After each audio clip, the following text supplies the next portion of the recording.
From the News Talk STL studios in St. Louis, it's the Right Mind Show with Todd Showalter.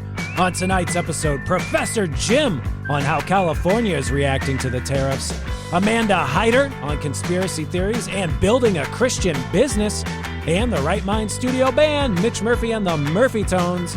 Now, putting the fun in your dysfunctional world, here's your host, Todd Showalter. Justice will be served.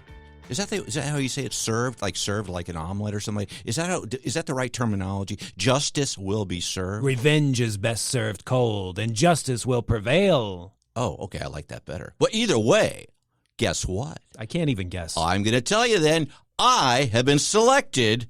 I don't get selected for many things, but I have been selected for jury duty. Isn't that exciting? I have gone my whole life with not even being teased with jury duty, and you get picked out of all the people. Lucky bachelor number 3. Yep. I'll tell you why, okay? I think there's a lot of reasons why I was selected, but I want to give you the main reason, and this is it, my friend. It's because I believe, regardless of what the infraction, the crime, you name it, okay, I am going to recommend, and I think this should be done across the board, I'm going to recommend that the penalty is death. I'm going for the death sentence, the death penalty. I don't care if it's a parking violation. I don't care if somebody's suing their neighbor. I don't care if somebody, I don't care what it is. I'm going to recommend the death penalty. You and Todd America, no relation, believe in truth, justice, the American way, and the guillotine. They always leave that part off when they're doing the Superman intro on those Fleischer cartoons. Do you think that's the best way of going? No, I don't know if I get to actually pick the way that this person who has an infraction is going to meet his demise. You think the guillotine's the best way to go? Of course. It's the funniest. Okay. Well, their head just rolls around and their tongue's laying, and then you make a bowling ball joke and everyone laughs. Yes. I can't wait. Now, I guess, here's the thing. I was actually selected way back, okay? Oh. It was like, but I didn't get to do it. It was at the federal courthouse downtown, and that was before everybody was shooting each other, okay? I guess if they were shooting each other then, there would have been more of more juries, okay? But I went down there, and I sat down there, and I waited, and after everything was said and done, they said, we don't need you anymore. You can go home. Now, this time, I'm hoping I actually get to go through with it. It's the county. I think Mark Harder probably had some pull. He probably said, put Todd, I think his name's Todd, I can't remember his name, put him on jury duty. And when they do it, did I mention what I'm going to do? Did I mention the death penalty? Put Cartoon Boy up there. He knows how to rank the people based on most deadly to least deadly. That's what I'm going to do. Well, Mark Harder, he does have a new show that's premiering. Well, we weren't allowed to say it Sunday. last time. It's now official. I bleeped it out last week. You certainly, you did. He could have used the publicity because no one really knows about this. No. The St. Louis County Insider with Mark Harder, Sundays at 5. That's the name? That's the name. A lot of people have been laughing at how funny this name is. The Insider? Because they say inside her, and then they say... That's what I... What? And then they say Harder. Harder Insider. Harder Insider. Oh, my goodness. He's going to get us on the death penalty soon because he's got county council pull over there. Yeah, what happened to the Sam Page thing? Did he have something to do with that? Wasn't Sam Page all in an uproar about some proposition that he wanted to pass or didn't pass or something? Who cares about that? That's boring. I'll tell you it's more exciting. Kara won. Kara beat Tishaura. Kara with the short hair, Spencer. Yes. Beat Tishaura with the horse hair, Jones. Right. Well, I voted like 6 or 7 times. You're allowed. Vote? Yeah, You're did allowed. you? Did you vote? I did. You know what happens is, I think in the city they had this comptroller thing, or I don't know. There was something that said pick 3, and once you start filling in the bubbles, you just can't stop. Oh, no. And then the machine spits it back out, and it says, no thank you, too many overvotes. And then you say, well, the voting machines are corrupt, and then they kick you out. So I don't know if they accepted the vote or what. Well, I went to multiple locations. Mm-hmm. I went to the White Castle, then I also went to the library, and then I went to the airport. So I went to different locations to vote. But it won. It worked rather because she actually did win. Do you think there's going to be a big change in the city now? Boy, I hope so. What do you think the biggest change is going to be? She already fired the lady that was sick and at home during the snowstorm, who was in charge of the streets department. Yeah, her name was like Kimmerfee or something. It was like Kimmerfee? There was an extra letter in there, and she was fired as soon as Kara took office, which I think hasn't happened yet. But that lady knows she's going to be fired, which has got to be even more diarrhea-inducing, still doing your job until the end of Tishwana's term. I just hope they clean up the bullets out of the street because you can trip over those. Bernathy? Her name's like Bernathy. Oh, it doesn't matter. I don't know. Well, she's gone along with Tishwana. So, hey, that's just how it goes. Guess what? Who is coming back, though? Speaking of going and coming back, my wife gets back in town tonight. She has been gone for a week. How do you even survive, and why didn't you invite me over? Well, here's the reason why, okay? Because let me preface this. I'd have fed you. I do all the cooking, okay? I do all the cooking. I mean, I think in the span of our, 80 or 90 years that we've been married, she's maybe cooked twice. And so I do all the cooking, but everybody's always worried that I'm going to starve to death because my wife's not there when I do all the cooking. So you know what I made myself? Spaghetti every night. That's all I make. And I made my barbecued spaghetti. Did I tell you about that? A little ketchup on top? No, it's actually barbecue sauce. You boil the noodles and you pour barbecue sauce on top, and it's barbecued spaghetti. That upsets my stomach right now just thinking about it. Oh, it's delicious. Now they actually sell it for like $1 billion at the California Pizza Kitchen, but I invented it.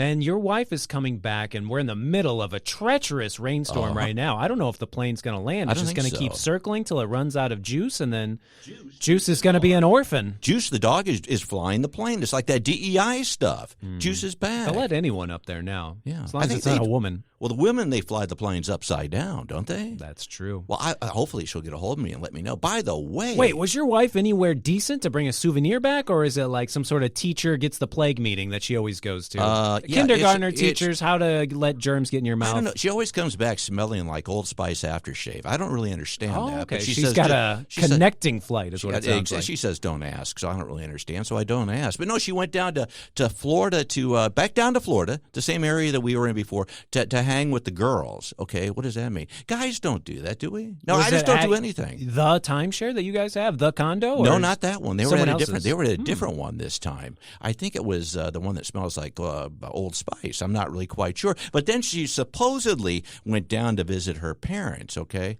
But I think her parents are in Minnesota right now. So I'm really quite confused.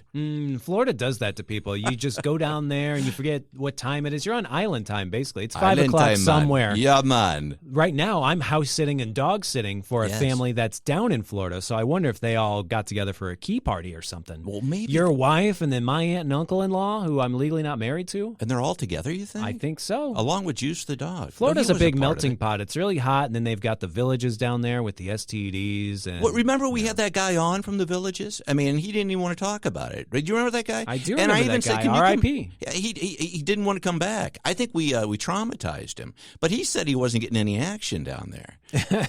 Crazy. That's why he hates Florida. There's no action down there. What else is on our notes here that we don't even take? There's the Masters coming up. What is that all about? Well, there's a lot of people that are debating the Masters here. There's a big Master debate going on about whether it's actually important enough to have on the TVs in the studio. Yeah. Because we are basically a news station. I guess it's in the title, News Talk STL. Yeah. And so by law, we have to have at least a Fox News and a CNN if we want, something on the TV so we know what's going on. Sure, yeah. These people like Tim Jones, the Speaker of the House, right? He's got this fascination with golf. He's in fantasy draft leagues. I don't know. Get out of here. There's a fantasy league for golf? There's not even any women in golf. How are you supposed to do fantasy anything? Oh, I mean, wow. It literally stands for gentlemen only, ladies forbidden. That's what golf stands for. So he's saying, we got to have the Masters on while I'm doing my show. Like, well, why don't you just do your show like a professional? Yeah. Like, I only pay attention with 10% of my brain. I like to have golf on. That's what golf is for people. They can zone out on the couch and be like every 10 minutes, I hit that ball. Well, I don't understand it. That's all it is. It's so boring. And so they're having a master debate about that, huh? Yeah, and I guess this is the big one. And the big debate is whether Tiger Woods is too old to even play golf, which he is. I think he broke another. Who cares? He broke another backbone. I'm already bored with this story. And he's dating a Trump. What? He hit Trump? Tiger Woods is dating a Trump now. Oh, he's dating a Trump. Yeah. Well, yeah, aren't we all? But hey, it's just even that story got me bored. I mean, it is the most boring game in the entire world. Like you said, it's like. That's the ball. It's so boring. And then they talk like this. Oh, there he is. He's on the putting green right now. I bet he's going.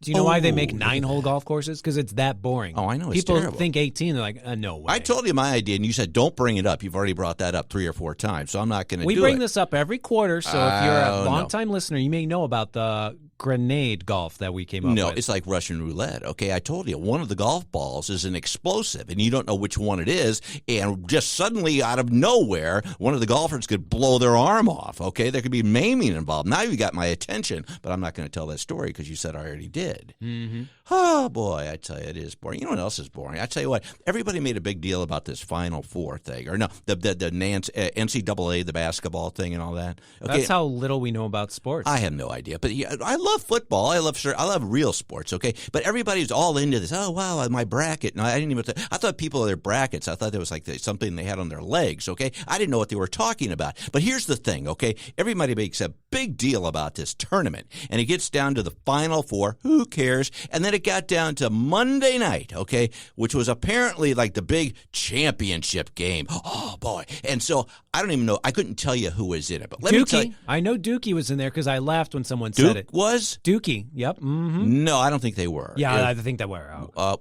You're probably right. Who cares? Oh, no, it was the Gatorades. The guys who invented the first steroid. It was the Florida Gatorades. They were in it. Yeah, and I think they had Gatorade, too, which is ironic, because I would have thought it was more of a Kool-Aid It's actually not ironic. They invented Gatorade at Florida State. Oh, yeah. I did know that kind of. I think I saw that on a Netflix special. What a coincidence. Yeah, I couldn't believe it. But let me tell you this little nugget, okay? So everybody's making a big deal about this. I wanted to turn on the news just to see what they got wrong that night and also see what weather was going to be, like, mispredicted. And this silly game is still on, and it's down to, like, the last 30 seconds, and apparently the Gatorades win, okay? And everybody's going crazy. So the point of this whole rambling story is that I only watched 30 seconds, the very grand finale of this basketball hoopla. That wasn't a pun, but it was, okay? A big hoopla, okay? And even after 30 seconds, I was bored out of my mind. You know what really made me mad? What? I saw, before I changed the channel, who the teams were, and one of them was the Cougars. Cougars? Like and I women? said, oh my goodness. Ooh, yeah. The Cougars, let me see what's going on. All 18-year-old boys.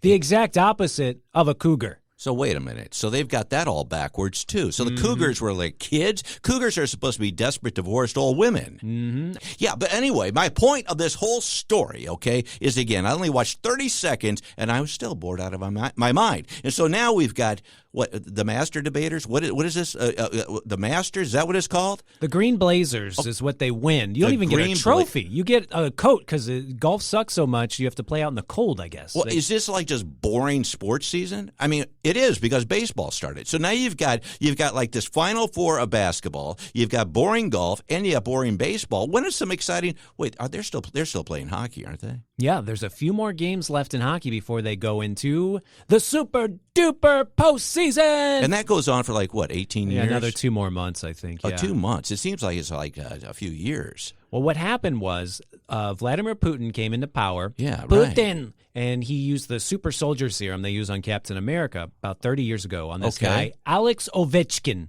Okay, and then Ovechkin was in Rocky, wasn't he? Ovechkin was released out into the wild, and he went and played hockey, and he actually is a cyborg type guy, and he just beat Wayne Gretzky's record for the most goals ever in a career. Wow. So now Putin has the Stanley Cup, and we got to win it back. Oh, is that what it's all about? Mm-hmm. Yeah, okay. Either way, I bet you the souvenirs and everything in the concession stand's way overpriced. Yeah, because what's the last time you've actually been to a game? I was just at Busch Stadium, and that's why I wanted you to bring this story up. I'm cutting you off because I don't even want you to go further than that. You were at Busch Stadium just for lunch. Just for lunch.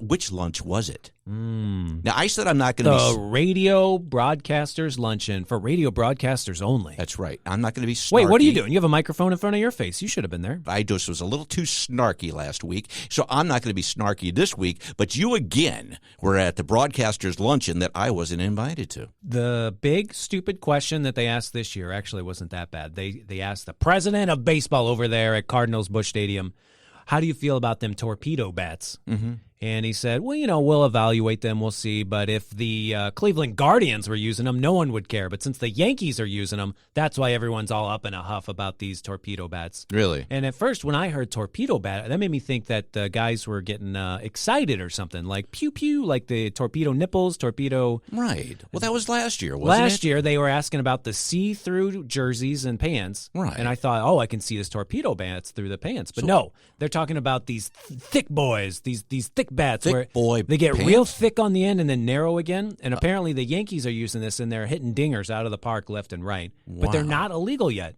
So we'll have to see what happens with these torpedo bats. Well, maybe that'll be part of my jury duty. I torpedoed in my pants the other day, and people got mad at that. It's actually banned from. I can't do that anymore. Well, you can if you want to. You can do it right now if you like, because you can just be you with me when you're with me, buddy. Okay. Yes, sir. Thank you. Yeah, okay. We got a good show coming up. I think we have a good show coming up. I'll let the listeners be the judge of that. The judge, because I'm going to be on jury duty. Get it? Maybe everything should be court related. No, let's not. You think you'll be a main or an alternate? A backup, a top, a bottom? I don't know. Seriously, I am not. I don't. Hey, I'm either first or I don't play. Okay, that's how I play. I told him that, and I said I want to be the jury foreman. I want to be picked right away. If I'm an alternate, I'm out of there. I said I'm going to be the main guy. I want to be the foreman, and we're all. Again, if I haven't mentioned it 3 or 4 times before, we are all going to recommend the death penalty regardless of what the infraction is. Mm-hmm. Yes. There was this movie, Juror Number 2, that Clint Eastwood directed, and one of the guys actually murdered the person that they were talking about on the trial. So if you could just say, like, no, he didn't do it. I actually know who murdered that guy. It was me in my car, but I was really drunk, so it does not count. Well, here's the thing. I don't know how to even – I tried to explain this to you, but they need a little bit of etiquette, okay? Because I get this package in the mail, okay, and they say, okay, you got to be here 8 o'clock in the morning, whatever.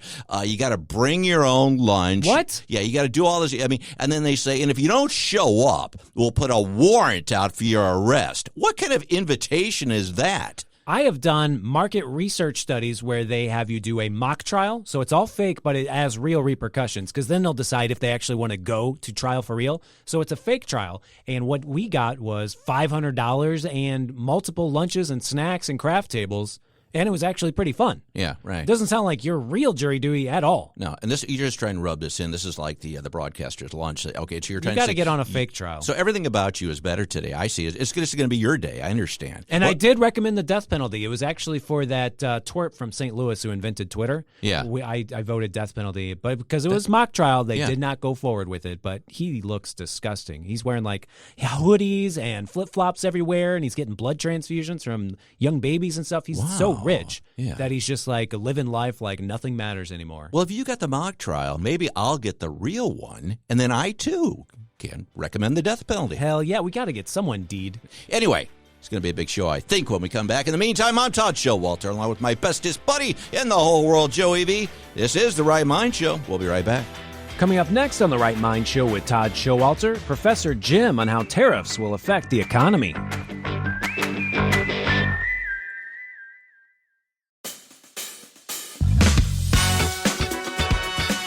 Welcome back to The Right Mind Show with Todd Showalter on News Talk STL. And now a man who is all for tariffs, especially if it means he can tear off his clothes in public and not get arrested, Todd Showalter.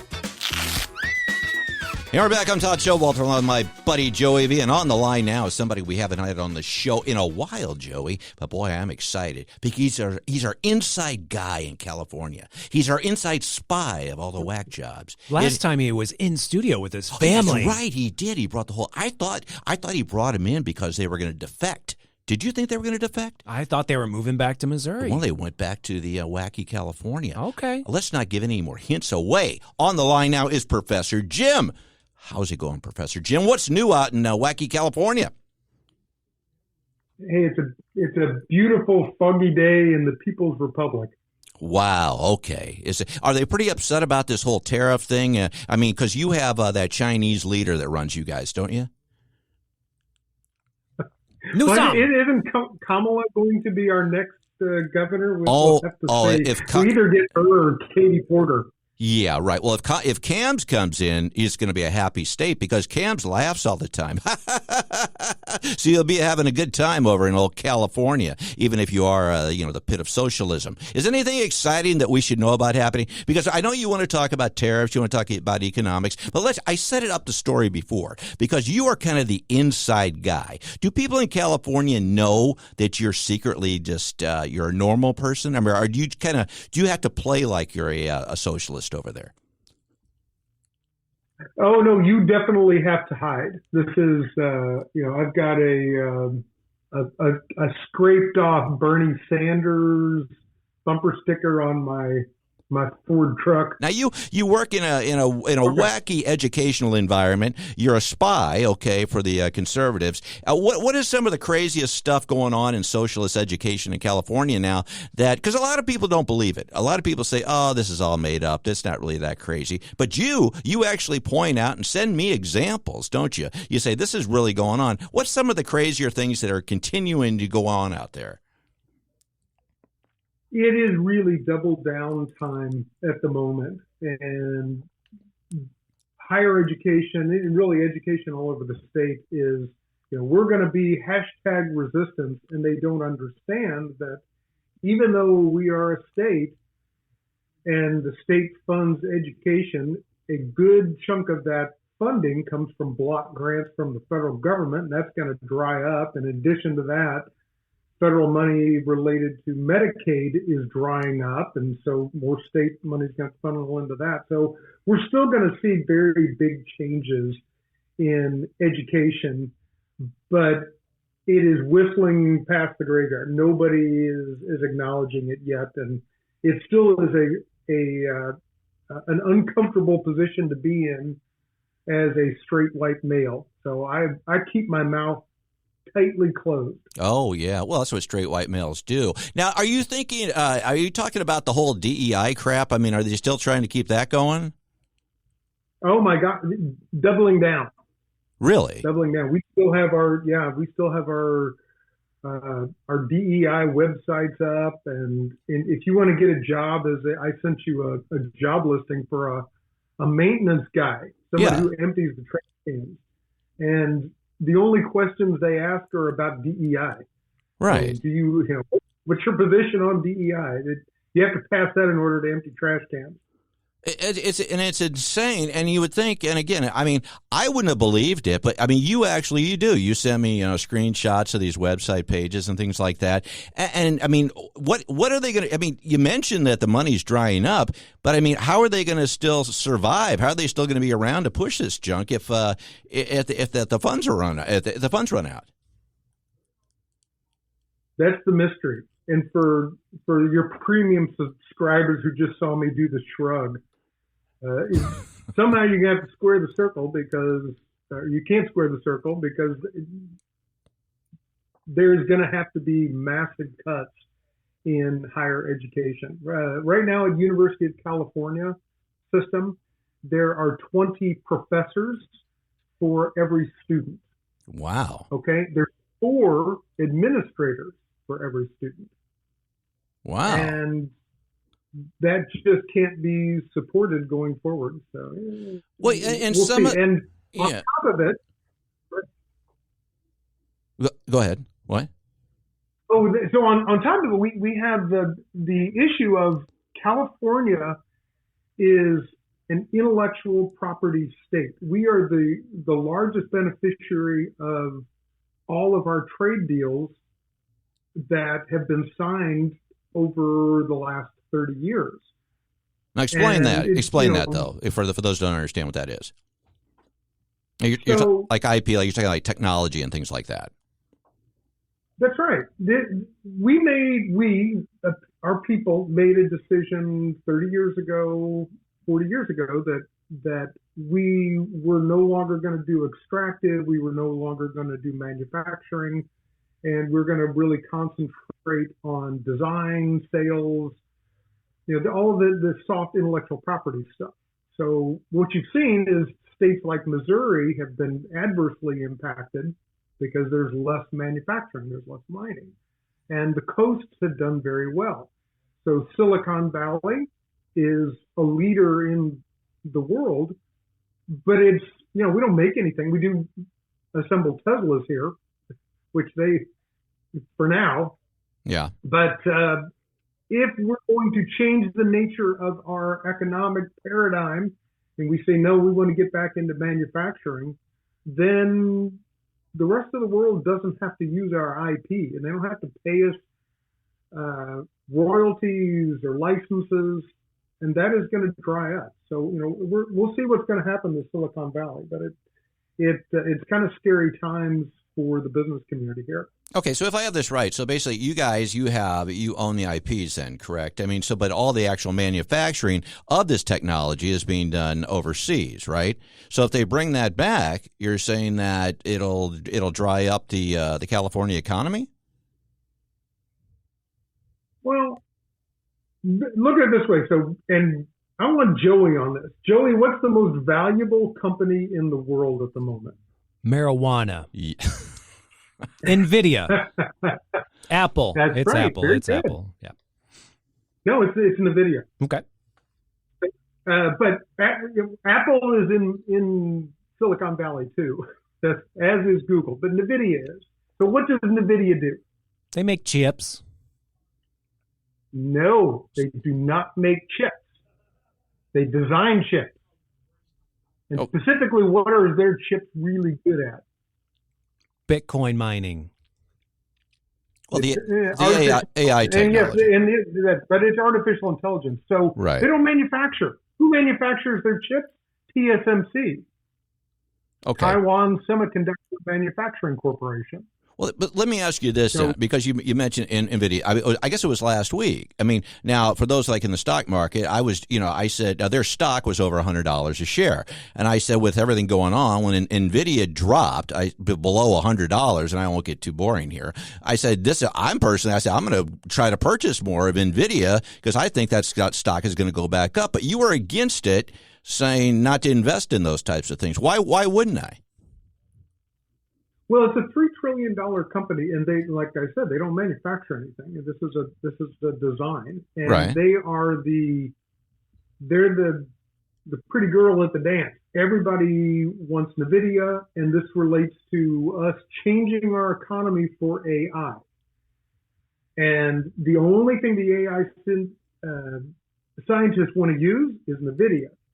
They don't want any Intel, forget it. And we only want NVIDIA, so they've specified NVIDIA. If different chips can be used for the neural networks, then NVIDIA isn't worth $3 trillion. It's worth very little. Okay. I think I get it. Purely an intellectual property play. Gotcha.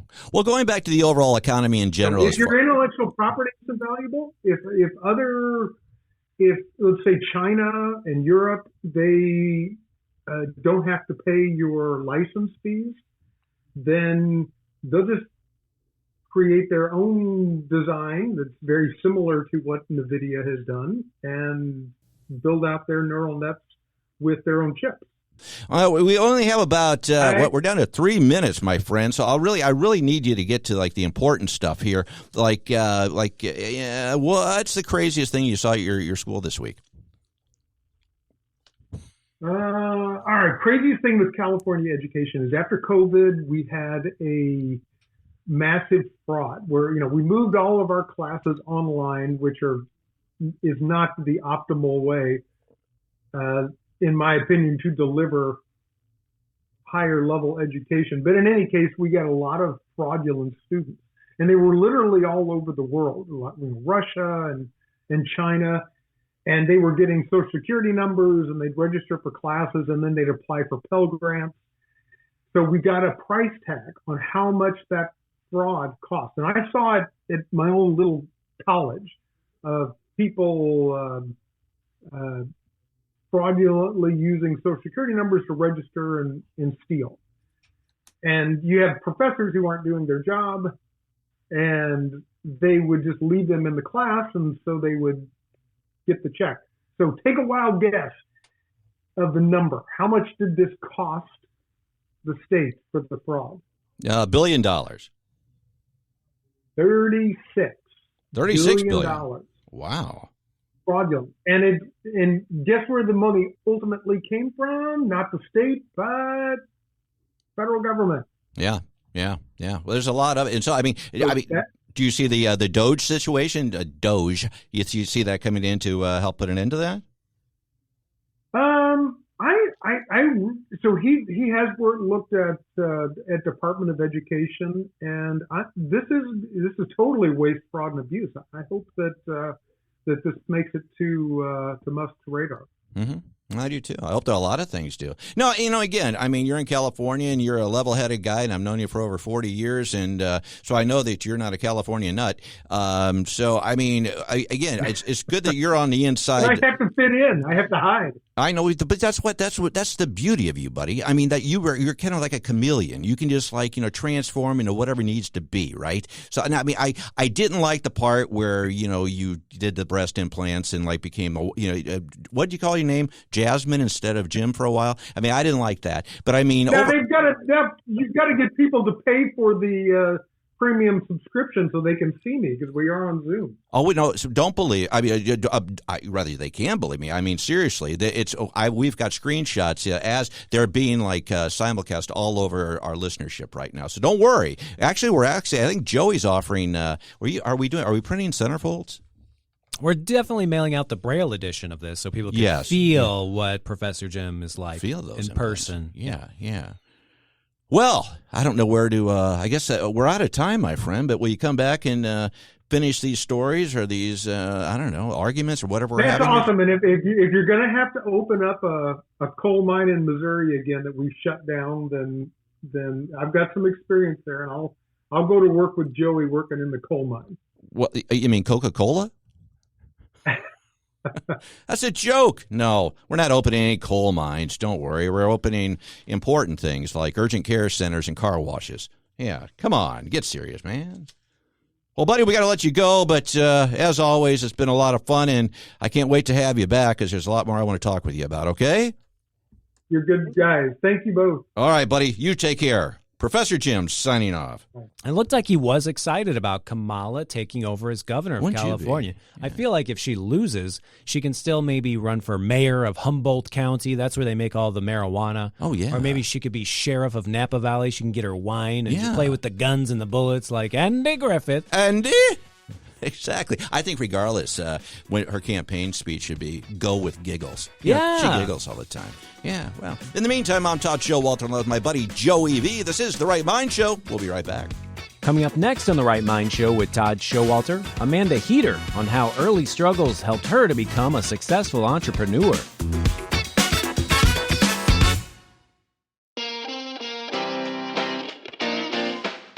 Welcome back to The Right Mind Show with Todd Showalter on News Talk STL. And now a man who's been kicked off so many airplanes, he's almost earned 1 million freaky flyer miles. Todd Showalter. Bomb, bomb, bomb, bomb, bomb, bomb. And we're back on Todd Showalter along with my buddy Joey V. And on the line now is I got a special guest with me here, Joey. I mean, I met Amanda. It's Amanda Hietter.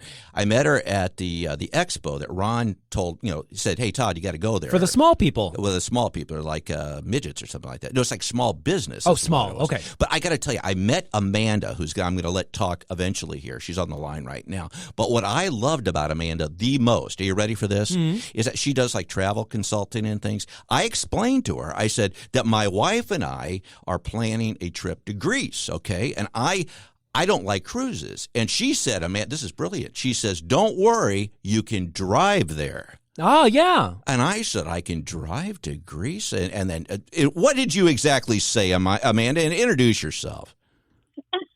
Well, first off, thank you, Todd and Joey, for having me on the show.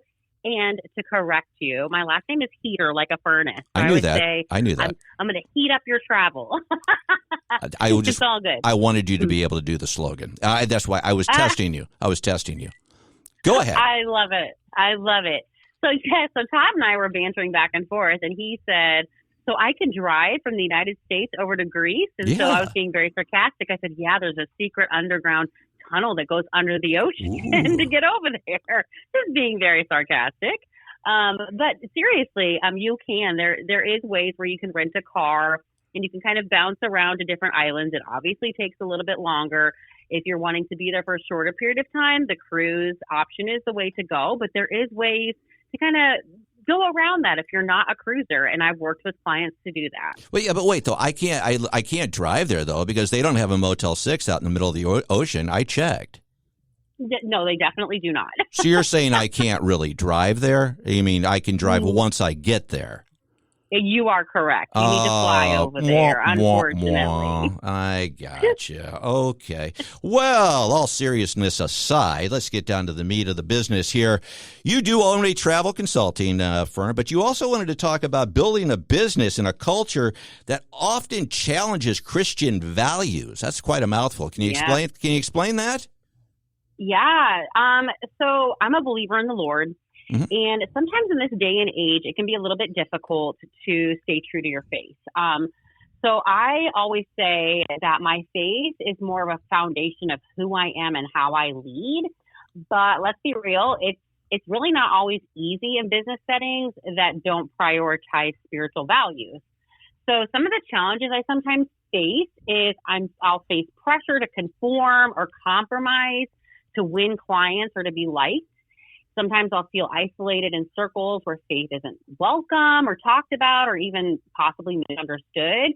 And then it can be really difficult to balance boldness with grace. So learning when I'm supposed to speak and when I should just simply live out what the Bible says I should be doing. So it can be a challenge sometimes. Well, now, are you talking about being like, you're talking about Christianity? I mean, I assume, right? I mean, so, you're talking about it's hard to, do you get adverse pushback or something from people? Sometimes I do. And some people don't quite understand my love for the Lord. So when I'm talking with someone and talking about the blessings that I've had in my life from God and how He's worked in my life, I'll have people kind of look at me a little bit funny. And I've even had clients say they don't want to work with me because of my faith. And so it can be difficult in this day and age because I feel like, especially with Christianity, with any other religion, I feel like they do not battle what we do as Christians, where people look at us and like, oh, you're one of those weirdos, those Bible thumpers, and we don't want to deal with you. But then all the other religions, I feel like they, in my opinion, I could be totally wrong with this and speaking out of context, but I feel like they don't battle the struggles that we as believers in Christ do. So tell me what you think. I don't know if you're a believer or not as well, Todd, but no, and I can really, I go along with you on that because I too, I'm a very spiritual person. I'm like you said, I'm not one of these people that go around, banging on the Bible and like showing up at people's doors and things like that too. But I kind of, I give credit to everything I have and do to God. And, I am very spiritual and I let that guide me and direct me. But again, I don't just openly just, scream it at people or do anything. If people ask me, why are you so goofy and happy? This is part of the reason why. So, I believe in being led by God, and I try to do that every day. But as far as people like, getting any pushback, I have to admit, nobody's ever done that. Now, are you talking about actual clients that are just don't want to deal with you because you're a Christian? Yes, correct. I am a very, very bold in my faith. I have a story of about 20 years of trials and tribulations where I really fell away from God. And I'm very bold with it because I have come back to the Lord and have reestablished my relationship with Christ. And being bold, sometimes people get a little bit freaked out about that and don't quite understand my bubbly personality and how I just have a love for God. And I show that I'm just similar to you, just very happy, go lucky, very bubbly and fun. And sometimes people just don't like that and don't quite understand. And I know I have lost clients from that. I actually recently was working with a client to help her plan her honeymoon. And I posted something that pertained to my beliefs in the Bible. And she came at me really hard and sent me a message. She ended up blocking me on social media, said she didn't agree with my values and that I was thinking, I guess, very conservatively and not outside of the box, like people are supposed to be thinking like politically correct, et cetera. And she ended up blocking me as a client and said she would never send someone my way. So I have dealt with it in the past. But you know what? The Lord died on the cross for my sins, and I'm a born-again believer, and I'm going to continue to just shine my light as bright as I can to help build His kingdom. Oh, wait. Do you mind telling your story? You say you had something bold. Is that something you feel like sharing? Do you have like 2 or 3 hours worth of time, Todd? Let me ask Joey. Do we have 2 or 3 hours, Joey? Oh, we've got time to talk for about 3 minutes, maybe. I don't know. We might need a condensed version of it. Okay. Can you try? Yeah, I can for sure do a very short condensed version. Okay. So I was born and raised in a Christian home where my parents, we went to church every Sunday. So at the age of 5, I became a believer, and I realized I needed the Lord in my life, and that I believe that Jesus died on the cross for my sins. And so in my teenage years, started hanging out with the wrong crowd, ended up getting pregnant at the age of 17, had my daughter at the age of 18. That was a very interesting relationship. Moved on from him after about a year because he became very disinterested in my daughter's life, and then found another man that was actually very physically abusive. And 2 years into our relationship, we had my son, Braden. And I was with him for about 8 years, and that was a lot of physical abuse that I endured, and he isolated me from friends and family. And so I ended up getting out of that relationship, but as you can see, there was kind of a little bit of the things happening over and over again where I kept bouncing from relationship to relationship. So after I got out of that relationship, I actually met my now ex-husband, and we were together for about 6 years, and that's where I dived into the drug abuse. I was addicted to cocaine, marijuana. I was literally a raging alcoholic, and we actually sold drugs out of our home for many years with my children just right upstairs, and we ended up losing our home because of the drug abuse and him not working and me not being able to find a job. God was trying to get me out of that situation. So when I actually moved back to Missouri, because at that time I was down in Georgia and moved to get closer to family, that's when God really started calling me back to him. And I started going back to church and getting more involved, and I rededicated my life very shortly after starting to attend church more. Went on a couple mission trips and started my own business, which was so exciting. And I've been out of the corporate world now for about a year, been a full-time entrepreneur, which is the coolest thing to say, that I no longer have to answer to the man. I am the man.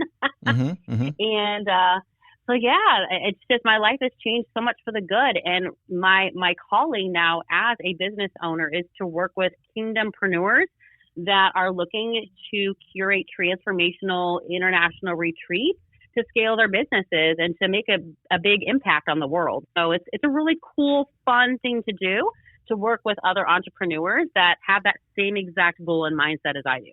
Yeah, well, I love that story. That's a great story, and it's wonderful that you are at the point you are now, and I'm sorry you had to go through all that. But if you're one thing I've seen, at least in my life, is that a lot of these, I've gone through hardships. But those have helped make you who you are today. I think God does that for a reason. I don't think makes it an easy ride. I mean, I think that's part of building your armor up. And do you think that a lot of the things that you went through made you the person that you are today? I guess what I'm asking is, do you think you would not have been as successful today had you not gone through those things? I for sure think that. I would not exchange anything from my past, because it's made me very resilient. And one thing that I always love to talk about is resilience comes with being a business owner. Mm-hmm. And with me going through physical abuse, drug addiction, teen pregnancy, just falling away from God for many years, I have learned how to be very resilient and to push through the hard times, because as an entrepreneur, it is hard sometimes. You have the seasons where no cash flow is coming in, clients aren't flowing in the way you need them to, and you have to continue to push through. So yes, for sure. And Romans 8:28 is actually one of my favorite Bible verses that says that God uses all things for the good of his glory. And so that 20 years of my past, I'm now able to share that story with people that are deep in the trenches of where I used to be, and show them that there is hope. Mm-hmm. And that they can get through as long as they put their trust in God and know that, there's a season for everything. It's not permanent. I mean, I wasn't in those situations permanently. God will pull his children out of those situations into a better life. And I'm currently in a place where I'm just so beyond grateful for all the blessings he's been overflowing and outpouring to me. Well, that's outstanding. It really is. Well, especially in this this day and age, in this culture where there seems to be, whether it's on social media or just, out and about, everybody seems to be bashing each other. It seems, I've said it on other shows, it's almost as if we're in a spiritual war right now. I mean, I think it's time. And again, without, I say, I don't know why there's such adverse like you mentioned, people think you're a Bible thumper or something like that. And again, I don't think you have to go out and, scream from the pulpit or anything. But at the same time, I think it's great to express yourself the way that you have, because I think we need that now. There's so much negativity, and people are so easy to bash one another that just, shining the good light as you're doing, I think, piece by piece, little by little, maybe we could change the world a little bit. Don't you think? I totally agree. That's what we're called here to do. Really, our sole purpose as humans, as believers in the Lord and children of God, is to grow the kingdom of God and just proclaim our story and what God has done through us, and how there is such hope that this time over here on earth, there's so much better that's going to be in heaven. Like, earth might seem great and all, but I can tell you what, eternity is going to be phenomenal, and I'm looking forward to heaven and being in my forever home. Now, are you going to be planning retreats in heaven? Is that what you're saying now? Or? Hey, why not? I like that. That's, wow, you could take that all away. I don't think anybody's doing that. That could be a whole nother. I don't think so. Wow. Well, before I let you go, tell me a little bit about your business. And we touched on it a little bit, but again, you put these all together. You mentioned to me at the show a couple of days ago, and I thought it sounded great, but you pretty much, regardless of the event, you kind of take the stress away from anybody that's planning it, because you take it from A to Z to kind of, whether it's, finding the venue, taking care of managing things. I mean, just tell us a little bit about your business. Yeah, so my business is called Across the Horizon Travel. I'm located in a tiny little town called Pacific, Missouri. I always say, if you don't know where that's at, we are literally the town over from Six Flags in Missouri. So people usually know where that's at once they say that. So I pretty much handle all the travel logistics, from flights to the accommodations, airport transfers, setting up meeting spaces, setting up dinners, off-property excursions, traveler's insurance, any kind of travel advice that is needed, visas. I help with people needing assistance with getting passports. I do it all. So anything that is affiliated with traveling and you going to a new destination, I take care of all of that. And that gives the retreat leader or whoever is planning the travel, it gives them that peace of mind that they have me there, right there in their front pocket of, they can call me and they're going to get a live person on the phone, someone that they know, someone that they know knows them, that will make sure to advocate for them and take care of them. Yeah, it sounds great. The only thing you don't do are road trips to Greece, and I understand that now, but that makes more that makes more sense. Okay, well, give us do you have a website? What's the name of it again? So my website is acrossthehorizontravel.com. You can find me on Facebook, LinkedIn, Instagram. Look up Across the Horizon Travel. You can also add me on Facebook, Amanda Hietter. Last name is spelled Hietter. I'm the only Amanda Hietter out there that you'll find. I'm a very unique person, so would love to connect and answer any of your travel questions that you might have. That sounds great. And again, like I just met you a couple of days ago, and I couldn't wait to have you on, because you're a great person, and you have a great story. You got a great business, and I wish you a lot of success in the future. And I hope you'll come back on the show again with us, okay? For sure. Thank you so much for having me. I appreciate it. You got it, Amanda. We'll talk soon, okay? Sounds good. Thank you, Todd. All right. Bye-bye.